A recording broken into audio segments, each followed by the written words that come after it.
Welcome to the Live Courageously podcast show. I'm your host, John Duffy, and this is a very special episode of the show.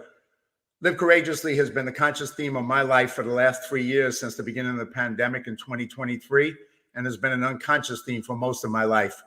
Courage is resistance to fear, mastery of fear, not the absence of fear.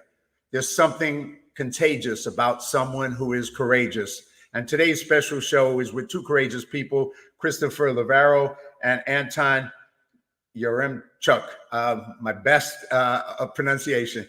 Christopher is a graduate of the University of California, Berkeley Peace and Conflict Studies program, a retired police officer, founder of the Warriors for Peace Theater, and he brings a unique perspective shaped by his combat service in Iraq and his humanitarian efforts in the Ukraine. His commitment to using the arts as a tool for healing and peace, combined with his firsthand experience in combat conflict zones, provide a profound understanding of the human cost of war. Anton is an award-winning Ukrainian filmmaker and humanitarian, and together with Christopher, and they're both advocates for peace through the arts, and they have embarked on a significant speaking tour across California and the United States. The tour, titled Voices from the Front Line, aims to bring light to the unreported aspects of the Ukrainian conflict, focus on personal stories and the impact on local communities. Newly returned from the front lines of the Ukraine, Christopher and Anton just conducted their speaking tour in California, New York, and the National Capital Region to inform audiences about their experience over the past 2 years. These two voices from the front line have made multiple trips to provide aid and assistance to those critically affected by the war. With that, let me introduce you to my guest today. And here we go. Welcome, Christopher, and welcome, Anton. Thank you for being part of Live Courageously. Hey, good to be here. Thank you for inviting us, John. Thank you. And so I'd like to, this kind of show came together at the last minute. I ran into you both at, of all places, a Romeo and Juliet play in Santa Monica. And here's a little picture of the thing for it. And with that, we kind of said, let's get the show together before you head back out of the U.S., Anton. So with that, I'd like to start out by letting both of you kind of introduce a little bit of your background to the audience. So maybe we'll start with Christopher and then go on to you, Anton. So share, I gave a little bit of your bios, but I'd like you to go a little bit deeper if you don't mind. So Christopher, it's on you. Well, thank you for having us on the show and enabling us to keep spreading this awareness.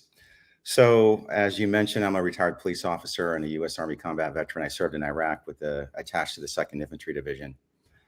And fast forward to February 2022, like everybody else, I was watching this war unfold on TV, and two things became apparent to me. The first was that this is becoming a war of genocide.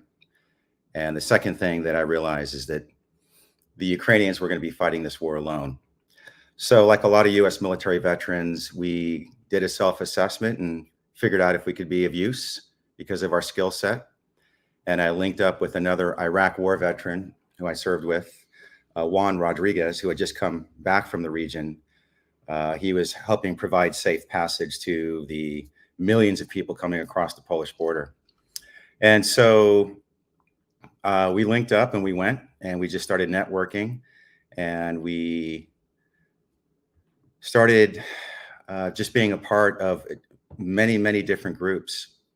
During the initial phases of the war, people just kind of spontaneously created organizations. Civil society just sort of stood itself up to assist. And so I worked with different organizations providing medical relief, humanitarian aid, food aid, and we assisted Base UA, which is the organization that Anton founded, to evacuate people out of the town of Bakhmut and the surrounding areas. And we just kept this relationship going. I have been back and forth 4 times. And now that I'm back home, I'm trying to find ways to be useful. And we just kind of put our heads together and realized that the best way we could help right now is to take a time out from working in Ukraine and go on this national speaking tour to help people understand what's really going on in Ukraine, the severity of the situation, and how important it is for the United States to stay in the fight and continue to assist Ukraine and until victory, as we like to say. There's a lot of stuff to dive deeper into that, especially on your tour and what you've done so far with the tour. But before we go into that, Christopher, Anton, give us a little bit of your background as a filmmaker and what led you to go into the Ukraine during the war and starting up that organization that Christopher mentioned. So give us a little bit of that journey. I am Ukrainian, and I was on Maidan, so where the revolution happened in 2014.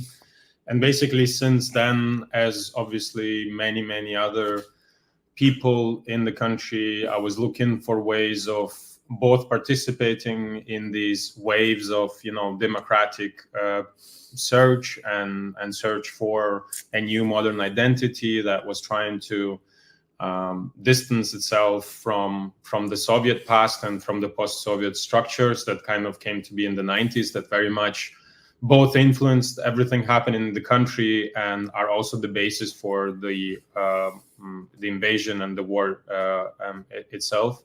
So from 2014, as a filmmaker, I've done several feature documentary projects, all connected one way or another to the historical events, be it, a film about a soldier, a guy who joined one of the volunteer battalions right after Maidan, basically went there straight from Maidan. And he was very much, representative for these events and for this new generation of people that was ready to actually fight for this new identity. We've done a documentary film about also activists and journalists that, turned politicians on this wave after Maidan and came into parliament. And that gave me an opportunity also to really observe how politics have changed, what hasn't changed, what politics does to people. So it was also a very interesting way of interpreting what was happening around. And we've done a documentary about Maidan trial procedures, about the few cops that got actually arrested. Also, obviously, many more were involved, and they fled to Crimea or to Russia.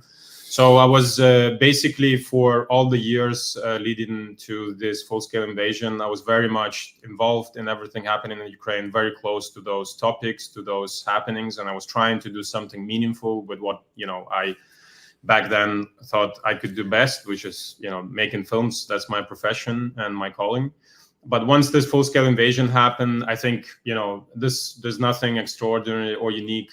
So many people went through the same path where at some point it was clear to them that, documenting this or helping out occasionally is not enough, especially once the war came to the scale that we see right now. So, I just very spontaneously felt the urge to get involved practically, physically, starting helping, and then it all just developed very organically, and you just kind of, it just becomes your life. And at some point you realize that the war is not something temporary, but this is what's going to kind of define, unfortunately or fortunately, I don't know, but it will define obviously my life path. And these years will be the years that, one way or another will definitely have changed everything in my life. So.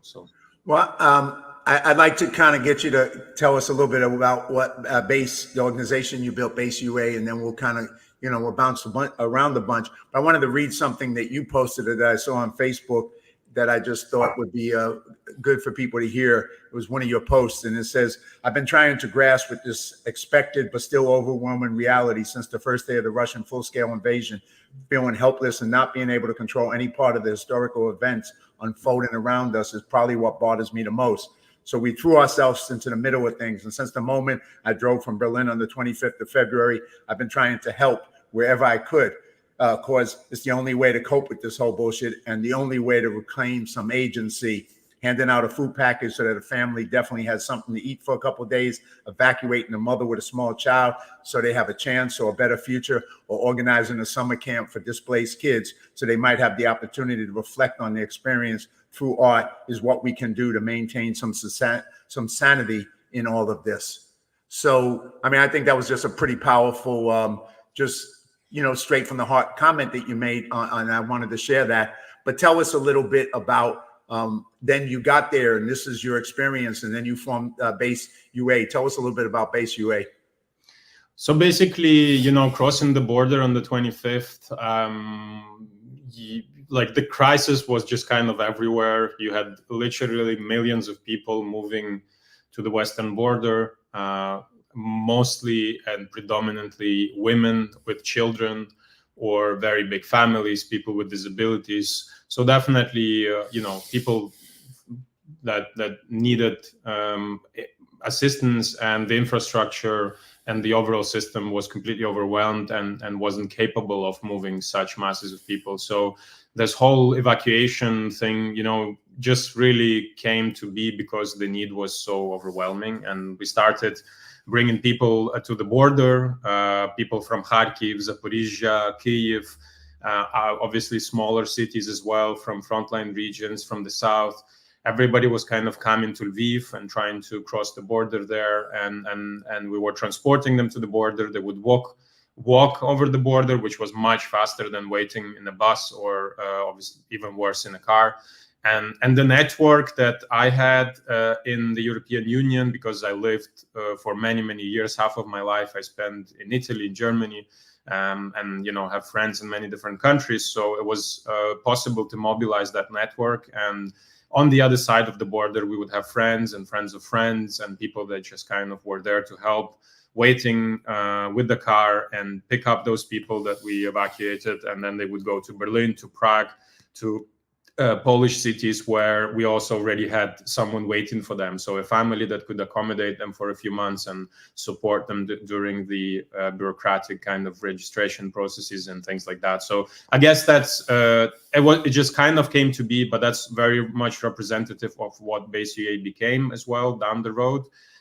Quality rather than quantity, so I guess over the first 4 or 5 weeks where we were mostly doing this border evacuations, we probably have evacuated about 100 people, but it wasn't just putting people on a bus and just dropping them somewhere. Each of them had a very specific and complicated path and support system, and we kept in touch. We made sure that these people found their ways in the new locations. So it was very much this individual case management, and that's still very true today. What we do today is still based on this grassroots kind of approach. None of us are doing this as a career.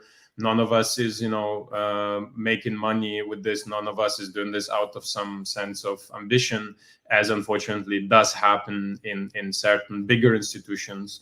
But we do this because, as most of the people in Ukraine, we just mobilized facing these huge adversities, and we're just doing the best we can to at least help individual stories if we can't resolve this huge crisis overall. Just to give you an idea of the scale, the phase that he's talking about, the initial, couple months of the war, there were about 10 million internally displaced Ukrainians and 3 or 4 million fleeing across the border. So you can imagine that level of people moving. No organization can handle that scale. The UN certainly can't. No one could. So what was needed was for the Ukrainian people to just rise up and spontaneously have their civil society mobilize. And the role that foreign volunteers played was just to kind of plug in and assist in any way that we could. Well, let me ask you about some of that, because you have a rather unique background of being in war and being in Iraq, in the U.S. Army, being a police officer, and then being an artist and a creator of Warriors for Peace and an actor and all kinds of different, using the arts as a way to heal people from trauma and finding a way to bring people together. So you have this unique background, Christopher, and then when you made that decision to go to the Ukraine to get involved in humanitarian aid and to begin to put yourself back into that, what was that experience like the first time you got over there? You had been to war before. It wasn't unique to you, but what did you experience the first time you arrived there? And how did you, what would you share about that with us? A lot to unpack there. I mean, it was overwhelming. It was epic. I mean, you're talking about the Russian army on a rampage. One of the first missions I went on was to deliver aid to a town called Bucha. And after Bucha was liberated, the world realized that the Russian army was committing genocide against Ukrainian civilians, mass executions, tortures, mass rapes. It's indescribable the level of savagery that was taking place against Ukrainian civilians. And so that was both heartbreaking and motivating. And then to see how the Ukrainian people, civilians, would stand up and assist the war effort in any way they can. And the idea that, you know, and you hear this talked about a lot, the idea that Ukraine should negotiate to end the war. From my perspective, having been there off and on for the last 2 years, is utterly absurd. The Ukrainians are fighting for their very existence. They're fighting for their right to live. If Ukraine loses this war, there's no more Ukraine. They will cease to exist as a sovereign, independent nation state. And the Ukrainians know this. And one of the things we're trying to get the world to realize is there's no quit. The Ukrainians don't seem to, the idea that they're going to let a foreign military power invade and destroy and savage their country, and that they're just going to be okay with it and settle, is just, it seems to be a foreign concept to them. So that was very inspiring. It was also is interesting. So I served with an infantry brigade in Mosul, Iraq for a year. I was there when the insurgency began. And my year in combat in Iraq was a walk in the park to some of the things I experienced in Ukraine. I mean, you're talking about the entire Russian military not adhering to any laws of land warfare, on a complete just genocidal rampage. MiGs flying over, tanks, infantry, special forces, all the things that we never had to deal with in Iraq, we're experiencing in Ukraine. And of course, as humanitarian workers, we're unarmed. We don't have armored vehicles. We just have flak vests and helmets, and that's it. And so it was a completely different experience serving in the Donbass region near the fighting compared to what I experienced either in Somalia or the former Yugoslavia. I volunteered there during the war. I was in Somalia during the same year as the Black Hawk Down incident. I served in Iraq. So I've been to several war zones, and this is just in a class all of its own. Well, let me play. I mean, you've been there, Ukraine 4 times now, I believe. Is that correct? Correct. And you know, one of the times you were there bringing aid, and you belong to the American Legion Post 43 in Hollywood, which I'm also a member of. And you did a little video because you were trying to get people to support what you were doing over there. So I'm going to play that for a second, for a few minutes, so people can see that and give a little bit of behind the scenes. So give me a second, and I'm going to throw that up.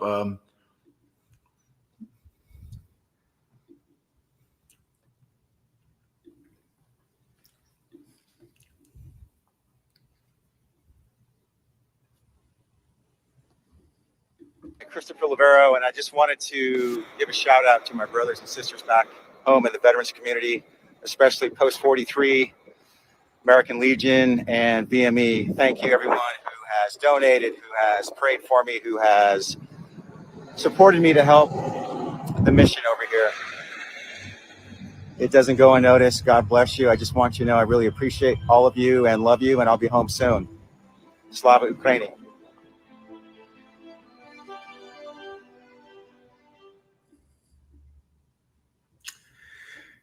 And that was one of the, I'm not sure what time you were over there when you did that message from the Ukraine.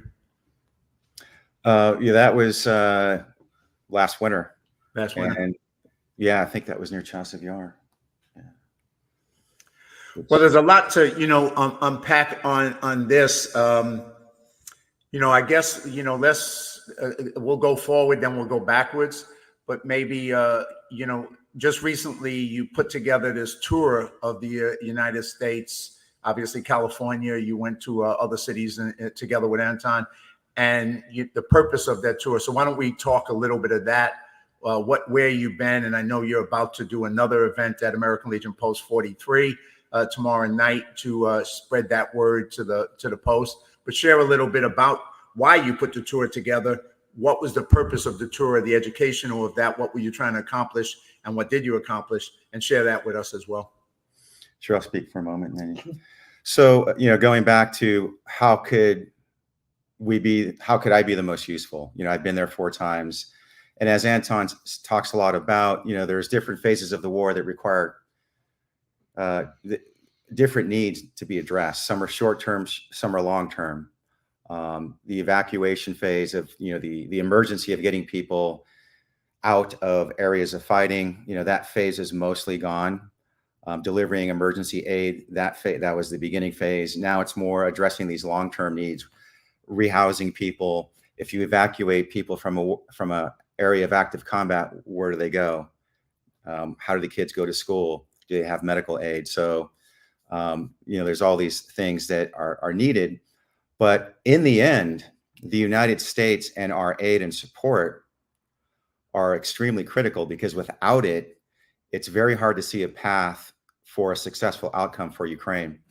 And so because of the internal politics that's kind of ripping our country apart right now, Congress is sitting on our, certain elements of Congress are preventing this aid package from getting passed. So we put our heads together and came up with the idea of just having him come out here and just raise awareness, just get in front of media outlets, get in front of different organizations. We started our trip day 2 of being in the United States. We were being interviewed at the United Nations in New York. Then I went to the Pentagon, and then we went to Capitol Hill, and we met with Senator Moran's office. We met with Congressman Thompson, and we've just been making the rounds to try and get the word out and emphasize that the war in Ukraine is not just a war between Ukraine and Russia. It's a war between good and evil. It's a war between democracies and dictatorships. It's a war for what kind of world we want to live in. I would say that it's actually a civilizational struggle. And the Ukrainians are fighting this war for all the democracies of the world. All they're asking for is for us to support them. They're not asking for American boots on the ground. They've made that very clear. So we see our job right now is just to provide this counter narrative to what a lot of people are being fed in certain media outlets, and help them understand that this is very much not just in our own interest, but the interest of the rest of the world. So we've been going like gangbusters for about a month, and we're going to continue to get the word out until he leaves in a couple days. So Anton, maybe tell us a little bit. I mean, what's kind of unique about both of you, and speaking on what your effort was with this particular tour, both of you are different aspects of being in the arts. Obviously, you're a filmmaker, you've been a filmmaker, and, besides going over to the Ukraine and building this organization, humanitarian effort, you also come from the arts, as does Christopher, different versions of the arts. So doing the tour and reaching out and trying to reach people in the arts and in the media and other communities, what has your experience been like as you've gone on this tour with Christopher this last couple of weeks? Well, it's been overwhelmingly positive in general. It's my first time in the States, and I'm very much impressed. And obviously, we've been to these extremely interesting and fascinating locations. We spent a few days in New York and Washington and in California. We've been to San Francisco, Napa Valley, Los Angeles, and so it's a really broad experience, especially for my first visit to the country. And everyone was just very welcoming, very supportive. Obviously, it's a bit of a echo chamber, because when people come, they usually are supportive for the starters. But still, I think it was very important, because I think even those people that are interested in the topic, they might still kind of perceive it in either this. And sometimes it's really about giving them the more detailed context, because sometimes people also might have like an exaggerated perception of things, and I think it's also important to bring those things down. Like we also try not to over dramatize and not to put everything in a very schematic kind of perception, but really deliver this reporting of what's happening on the ground right now. What are the needs? How this whole thing is developing and becoming a long-term crisis, but also kind of a situation that presents certain challenges, and we have to deal with them in a more structured, more complicated way. We focus much more now on this work with children, and I think for many people that we were meeting, it wasn't clear how many children remain in these frontline areas, and that Ukraine is now presents very different environments. They're all connected to the war. They're all very much impacted by the war. But obviously, being in Kramatorsk or being in Kyiv or being in Lviv, those are three different realities because it's a huge country. And I think for the people, it's also important to understand those details and those differences, because then they also understand better the needs.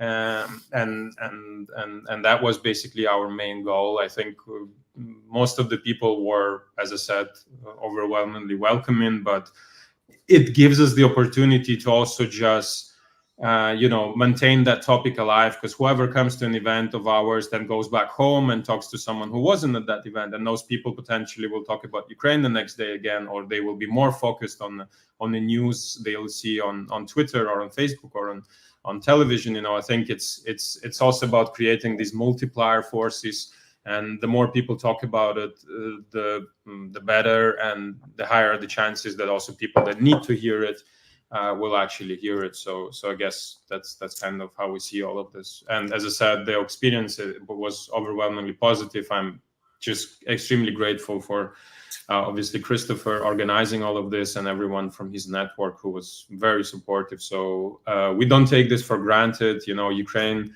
is very, very, very thankful and grateful for everything the American, both people and the state and generally all this overwhelming support is very appreciated. And we don't say you have to give this to us. We're just telling you, if you don't, then many, many more will die than it should be. And let me just jump before you go further with that, Christopher. And you can go back to your point, but there's points that you wanted to, as part of your journey here, to raise deeper awareness on, and some of those points are in your flyer: children and youth, internally displaced people, some of the waste of resources in the humanitarian section, the Ukrainian military performance. Those are some of the topics that you wanted to get in and expand people's knowledge of. So Christopher, take back to what you were about to do, and then both of you can kind of go into those areas that you've been wanting to speak on as you do continue to tour. Yeah, I just want to emphasize a point and clear something up. Anton briefly spoke to it. The idea that, so again, I've been going there off and on for 2 years. I've been working on the ground. I've worked with a couple dozen different organizations. And there is a theme throughout I've observed, and that is the Ukrainians are not only grateful for the help they're getting from the outside world, but there's a sense that they don't expect anyone to help Ukraine at the expense of anybody else. So over the last couple of years, there's been a lot of things going on throughout the world. There were the floods in Pakistan, the earthquakes in Syria and Turkey, famine in Somalia. So there were pretty epic conflicts and disasters going on throughout the world over the last couple of years. And every time we caught that on the news over there, the Ukrainians were always, oh my God, how can we help them? In fact, I think the Ukrainians even sent a search and rescue team to help find people and rescue people in Turkey after the earthquake happened. So it's not a zero-sum game. The attitude in Ukraine, at least my experience, both with the volunteers and with the Ukrainians, is by all means, if there's another emergency situation somewhere in the world, if you can help those people, you should. They're never asking for any type of assistance or help at the expense of anybody else. And I just wanted to clarify that. Yeah, I get that. And then do you want to, either one of you or both of you, go into any of those points that you've been addressing in your tour, those 4 points that I raised, if that makes sense for you to do now. I can briefly just give you an overview. So obviously the children, the teenagers, the underage generations that are remaining along the front lines in Donetsk region, where we are based, 33,000 underage kids are currently living. All of them have no access to a normal schooling. So it's all happening online, if at all, because, stable internet is an issue, enough infrastructure pieces is an issue. If you have a family of 4 or 5 kids, highly unlikely that they all have a laptop and a possibility of individually take classes online. So this obviously brings social isolation. Many of their friends have evacuated, so also these friendship and kind of support environments have broken down. So you have thousands and thousands only in the Donetsk region of kids that are isolated and that have zero access to a platform where they can experience relationships, conflict, and get exposed to things that they might be interested in and that might spark a passion that can transform into a profession. And all of these basic but also extremely essential things are just not happening. And I do think that it's very much underreported that it's not just about giving them food and shelter and saving them from the shelling. The problems that come with a long-term war are much more complicated and complex to solve. The same goes for the huge crisis with internally displaced population. Around 6.5 million people currently displaced, and most of them, the total majority, is in some kind of temporary solution, either in shelters that are provided by humanitarian organizations or government, or they're staying with some friends, or they had some savings so they could rent an apartment. But all of that is extremely precarious, and they are all in a situation from which is very difficult to back on your feet, be reintegrated and find long-term solutions. So that's an issue that's basically like a time bomb, and I think it's also unclear to people that, for example, the bare social kind of welfare structure that is currently maintained in Ukraine at the level of pre-invasion kind of status, it is absolutely funded by the Western money. So this money that, for example, is not coming from the US is also influencing very directly, extremely directly, the humanitarian situation, because Ukraine is completely broke. Our economy contracted by 30% in 2022, and it continues obviously contracting. So we're fighting a war at 2 fronts. You have to, on one hand, fight the second biggest military with all their flaws and with all the mistakes they have done. It is a remarkable military power that has adapted extremely well to the new challenges that they have been facing on the battle. And 2 years into this war, from a country that had very rudimentary drone capabilities, they have now all different kinds of drones, and they have more drones than we do, and they are using FPV drones to target individual soldiers.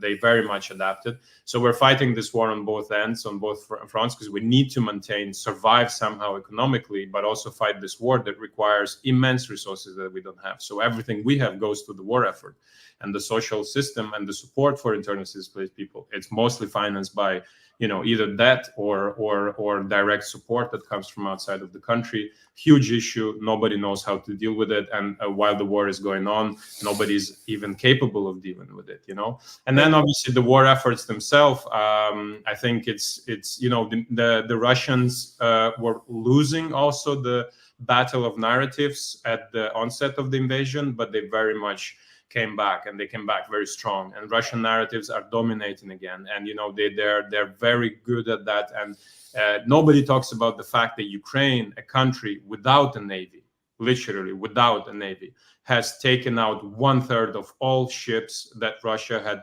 stationed in the Black Sea. So we're a country without a navy is inflicting major damage on a country with a huge navy, a country that has basically now it's slightly better, but virtually has no air force, is also in the counteroffensive that happened during the summer, which, yes, did not bring obviously the results that everybody would like, but nobody was even really expecting, considering that we didn't have more men.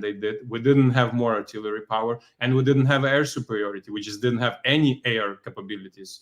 Forget about the superiority, and we still moved, and we still inflicted massive damage. Tell me, like, show me in the history of the military which army attacking an army that was at least as powerful in terms of the man count, or even maybe more powerful, during the attack was inflicting more damage than the other way around. You know, that's just unheard of. Defense people, like the army that is defending, is always losing less men than the army that is attacking, and in Ukraine is the opposite. So all these things, you know, are extremely important, and the whole thing is so complex and so unusual in many aspects that it's difficult to put it in the schematic boxes that the media obviously also kind of have to work with when they're, you know, working with slogans and very simple truths and dynamics. So these are the kind of things that we're trying to talk about, and just trying to make people aware. You don't have to hear to our versions or truths, but just you have to understand that it's much more complex than you hear, you know, in the daily debate. And please do inform yourself. Please maintain this topic alive, because it's essential, not just for Ukraine, but for the world war order that came to be after World War II.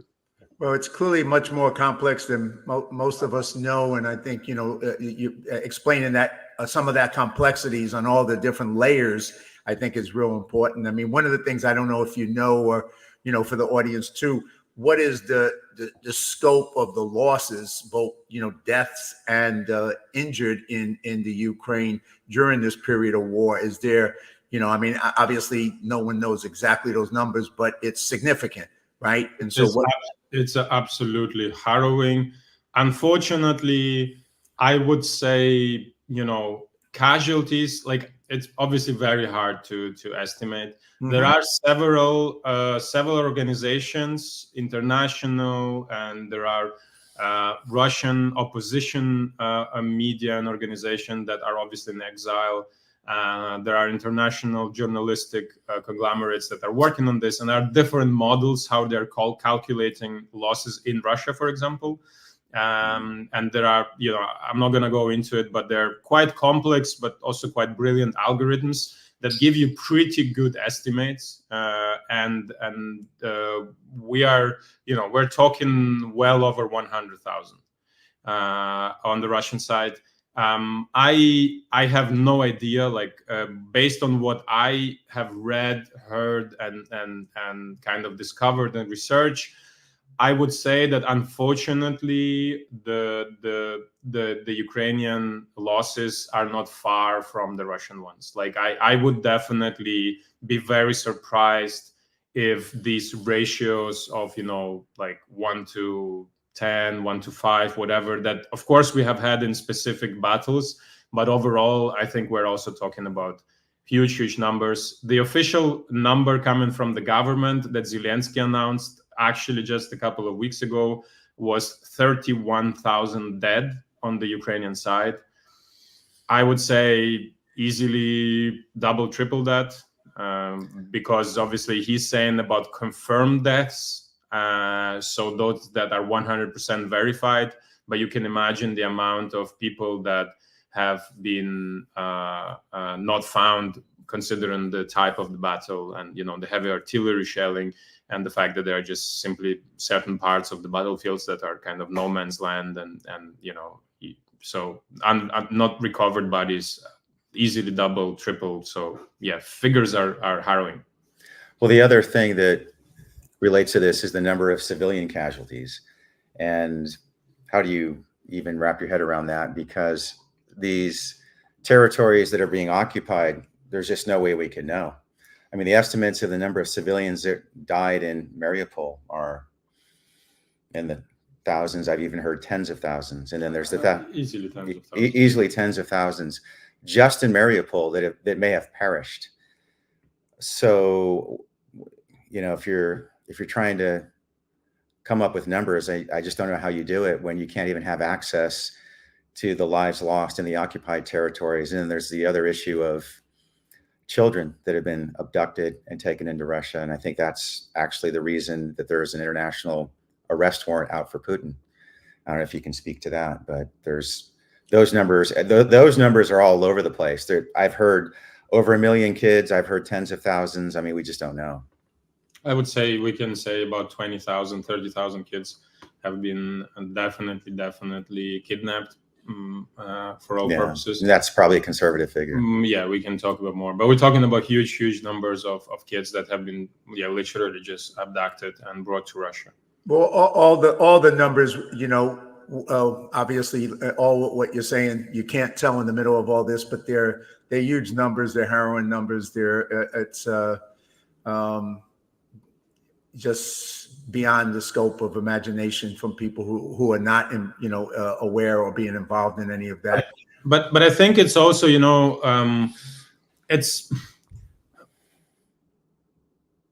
it still is kind of showing also for how, it is like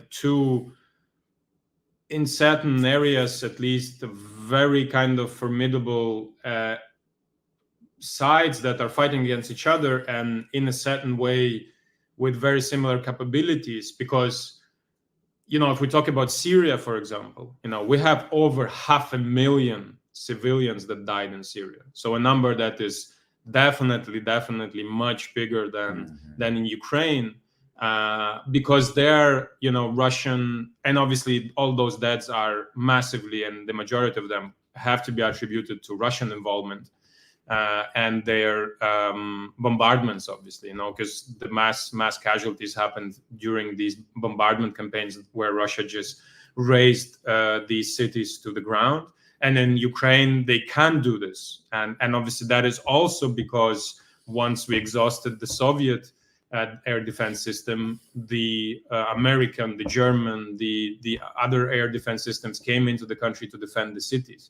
So we also have to understand how important that support is, because if we didn't have that, then we would definitely have numbers that would be much higher, because obviously these big cities are densely populated, and they could have just bombarded them and raised parts of them to the ground, as they also tried to do at the beginning with Kharkiv, for example. So I think that's also important to understand that, specific infrastructure and support really gives you an opportunity to influence the war and at least the losses. And on the other hand, yes, these figures are still absolutely harrowing, but I think the scale of the war manifests itself in the destruction of the infrastructure, of the buildings and of the cities. Because there, in a certain way, we managed to maybe protect better the people, also through evacuation and the fact that you would have safe havens that you, for example, might not have in a country like Syria. So moving from one city to another didn't really help you. But along the front line, the destruction is absolutely unimaginable. Cities razed to the ground. You said something about, so the Russians are largely responsible for 500,000 civilians killed in Syria. And that's has a lot to do with the fact that they just didn't have air defense. Can you imagine if Ukraine didn't have Western supplied air defense systems, how many civilians would be dead by now? Because for the last 2 years, they have been bombarding the capital, Kyiv, regularly. Do you have an estimate of how many missiles and rockets have been fired at Kyiv? Endless amounts every couple of weeks. Tens of thousands. The amount of artillery that the Russians have used in the last 2 years, I think, is what, 30 million? I don't know the exact estimate, but absolutely 1.5 million a month. Yeah, incredible. So, at certain points, yes, they had, when the fighting was very intense, they would use over 1 million shells a month. Obviously, that's not like a constant for 24 months, but whenever, the very fierce fighting happens, the number of like just explosive material that comes from that side is absolutely incredible. Well, I'd like to do two things. I'd like to pivot a little bit for a moment and then come back to this to finish it up. But I'd like to pivot, if we could, to something that Christopher's mission and what he's done, being in the military, being a warrior, you decided, you went on a journey to create something called, the Warriors, your theater company. And I just blanked on the name of it. You'll tell me what it is. Warriors for Peace Theater. Yes, Warriors. That's what I thought. Warriors for Peace Theater. And, you went on that, which is an attempt to do a bunch of different things. And I wanted to kind of give you a moment to share a little bit about that. Because one was to address healing and dealing with the trauma that people in the military and others have experienced, between war and other areas. So you created this Warriors for Peace Theater to help deal with PTSD and other forms of trauma, and also to bring healing to people, and also find a way to get people to overcome the differences that exist, which is clearly a challenging thing, because everybody has difference of opinions on everything, including war in general. But the goal is you're trying to bring people together for peace in a world that war keeps spreading. So tell us a little bit about your vision, your mission, why you created Warriors for Peace, and obviously your love of the arts, and your feeling that the arts is so powerful as a form to be able to do some of this. So if you could share that, and then we'll pivot back to close out, at the end of what's going on in the future with what you guys are doing with the Ukraine stuff. Yeah, well, let's start with our log line, which is art transcends politics and brings people together. I believe that art is what reminds us that we're all human, and that it's the common denominator for humanity. So when I started doing theater at the College of Marin in Northern California, one of my teammates, one of my castmates let me know that there were a group of Iraqis that were being sponsored to come to Oregon to participate in the Oregon Shakespeare Festival. And I thought, wow, what an opportunity. What if we got a bunch of Iraq war veterans like myself together with the Iraqis, and we did a Shakespeare production together as a means of bringing our communities together to promote peace through the arts, to share the stage together. And everybody was kind of all for the idea, but there wasn't the means or the time or the money to do it. So I decided, well, why don't I just form my own theater company? And the mission would be to use the arts to bring communities together and to promote healing within the veterans community and without. So we're an LA-based 501c3 theater company, and we basically use the arts, the theater arts mostly, as a means of catharsis, as a means of healing. And through my own personal journey, I have found that, as a returning veteran who suffered from PTSD for many years and was even suicidal at one point, the arts are what brought me back from the brink, and the arts are where I found the most healing and catharsis. So we've been doing that ever since. And, our broader mission is to not just use the arts to help people heal and to bring communities together, but to promote diversity in the arts, to empower women in the arts, to bring communities together. So we have different projects and workshops and classes and productions, all within the vein of using art to bring people together and help them heal. And here's a picture of you I just got to share. I think that's just a great one. But you obviously, what's that? That's from a movie called Love Hurts. Love Hurts, yeah. And here was the other picture of you working on the movie, right? But yeah. The creative side of doing that and doing Shakespeare, and I know they're doing a documentary about what you're doing with bringing civilians and the military veterans together, and I know they're going to be doing a documentary about it. How have you found that helpful? How helpful has that been? I guess my question is, I know you've also done dance, and you've been involved with a dance troupe of veterans that also got involved in the arts. So how useful has that been to people going through trauma to be able to kind of come out and get through it together and get that kind of hope and support to build that resilience back? Yeah, so there's a dance company here in LA called Lovero, Architecture in Motion. The founder and artistic director is Jacques Heim. And for the last 6 years, he's been doing a program where they train veterans to dance, and it culminates in a performance piece. In fact, we even performed at the Kennedy Center in DC. And I think the best example I can give you of how the arts help people heal is, I remember the first time I was working with them, we were in rehearsal, and I had a moment where I realized for the first time in 10 years since returning from war, I had felt truly at peace. And I mean, how do how do you put a price on that? Like, how do you, I mean, to go from a veteran who almost committed suicide to feeling completely at one and at peace with myself and the universe is a pretty powerful testimony to the power of the arts. And so that has just kind of motivated me even more. And so now I even include dance in my company's theater productions. And we now collaborate with dancers and actors to produce these shows.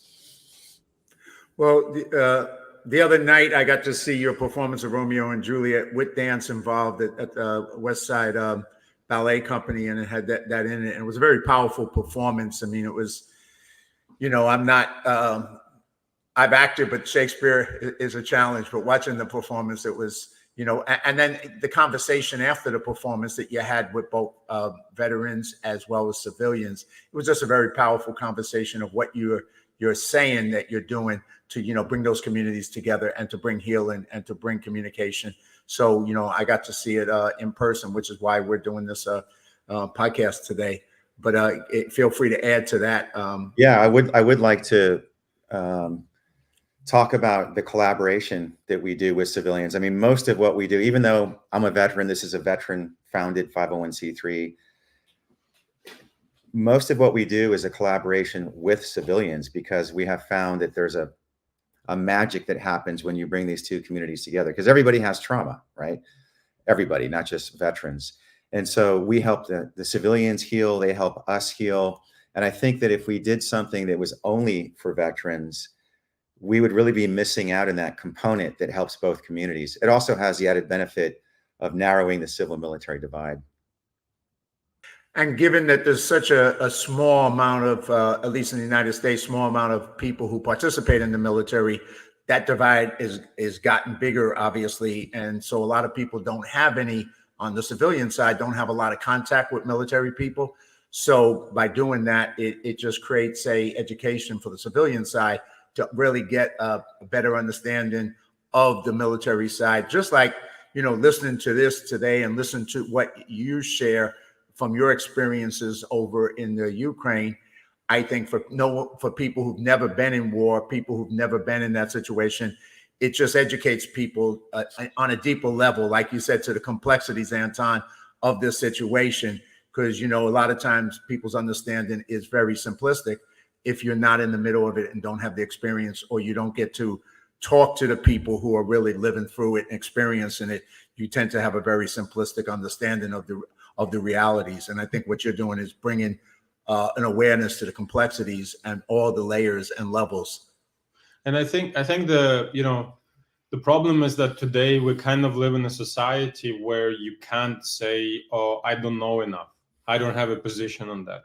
I have to be, more educated before I express something.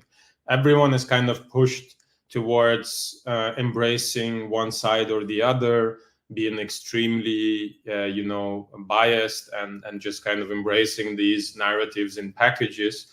And I think that's the issue. Like, it's fine. It's clear that you can't be an expert on everything. And I think that's also a huge problem, that in today's world, actual experts have been so very much devalued and they lost in authority, and I think that's very dangerous, because, we need that. It is impossible for everyone to be very well informed and versed in every topic and every political or historical issue.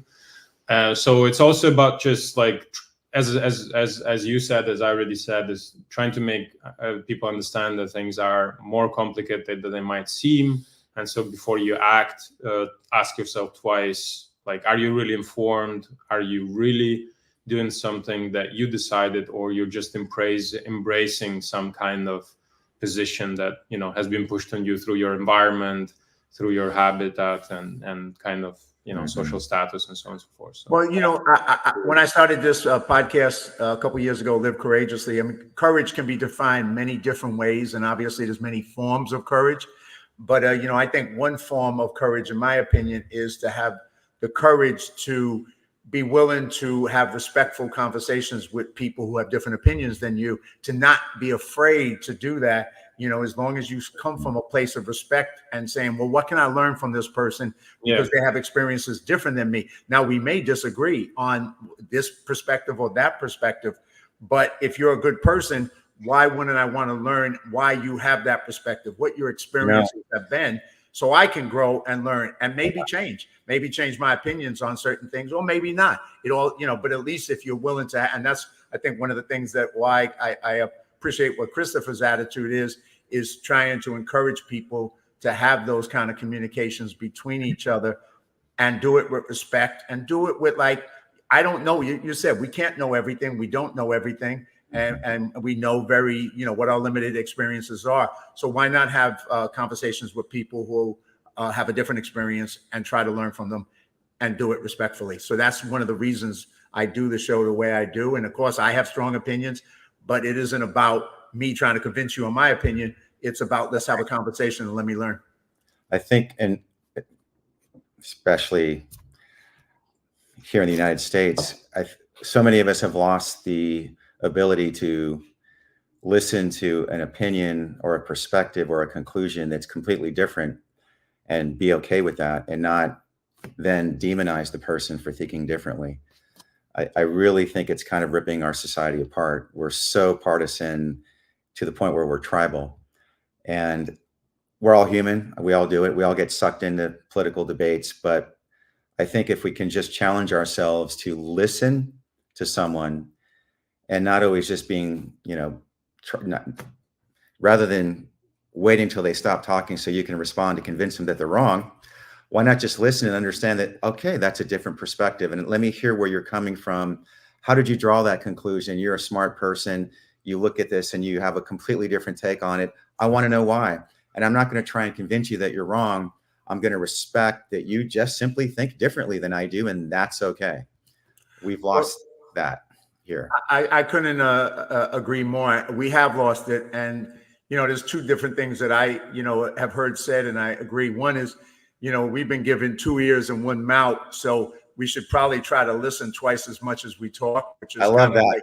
Like, unfortunately doesn't happen too much. And the other thing is, somebody else said, once, listen first to understand. So like you said, Christopher, don't listen to wait till the person finishes so you can throw your point in, but actually listen to understand and listen to who that person is and why they feel the way they feel, why they believe what they believe, and if you listen to understand, then you're going to get a relationship, or a better relationship with people, as opposed to just having a relationship with people who are clones of yourself with the same exact opinions. And that would be a pretty boring life. That would be a pretty boring life. Absolutely, 100%. And some people, I think, unfortunately, have deviated towards the boring life as opposed to the exciting life of having these respectful conversations with people of different opinions. So I would like to kind of, close out with, and thank you for all you shared so far, but I'd like to kind of close out with going forward, what's the next steps for Veterans for Peace? What's the next steps for you, Anton? What's the next steps for, obviously the tour ends with this version of the tour ends when you leave from the States, but you'll be doing it tomorrow at American Legion Post 43. But what's the next steps for you, for both of you going forward and using your skills, your talents to continue to do what you do? I'm going back to Ukraine and I will continue working there. This has been, a long planned and finally realized first real step of the long-term kind of, process of building up this international transatlantic network and community of people that support this cause, both in terms of alleviating the humanitarian crisis at the moment, rebuilding the country, also not just to kind of superficially, rebuild the buildings, but actually not even rebuild, but build an identity for a modern Ukraine that hopefully will not be just signed and decided by this war, but will be able to find something much more substantial, and the war will just be, part of it, and maybe a catharsis for the realization of what we are actually capable of and what are our long-term perspectives. So the journey continues. It's all kind of been developing very organically and naturally. And the more time you kind of stick to it, the bigger and the deeper are the results, the capabilities, the resources. So that is my life now, and everything I do is one way or another connected to the war, and I think it will continue to be so. And obviously me and Chris will maintain close collaboration and coordination, and he's basically kind of base UA American kind of coordinator, let's say, and so this is just the beginning of hopefully at some point a very sustainable and strong and kind of honest community of people that are as trying to be courageous.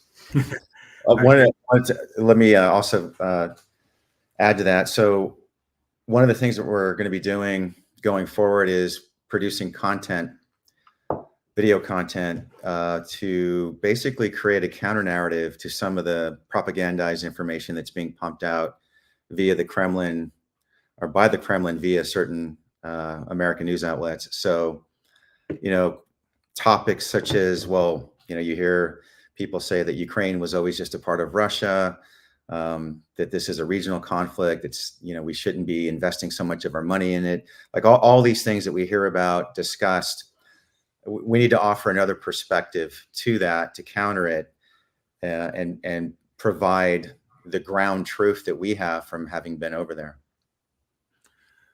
Well, thank you both. Thank you for coming on the show. Thank you for the conversation. Thank you for your communication. I've definitely learned a lot more from listening to both of you than I knew before I got on this podcast with you. And I just think, with all of it is, we just gotta, be willing to learn and be willing to, and we may have difference of opinions on all of this, but at the end of the day, I think we just got to be open to each other and realize that, you're out there doing good for people. And so, once again, thank you so much. Wish you both the best. And if you have anything else you want to close with, otherwise, have a great night tomorrow night. And obviously we'll be in touch, Christopher. Yeah, I guess we'll just plug the American Legion Post 43 tomorrow, which is Thursday, March 28th at 7:30 p.m. It's open to the public. It's free. And we're going to be doing more of this. Thank you. Thank you for the opportunity. Thank you for inviting us. It was great talking to you. Thank you, John, for putting the website, basea.org. You can go there and find much more about our work. And, there's a lot of visual material. So it will help you understand also better in what kind of environment we operate. Just stay informed, stay curious, and stay courageous.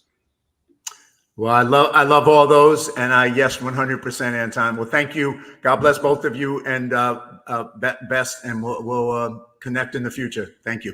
God bless. Thank you, John. Bye-bye.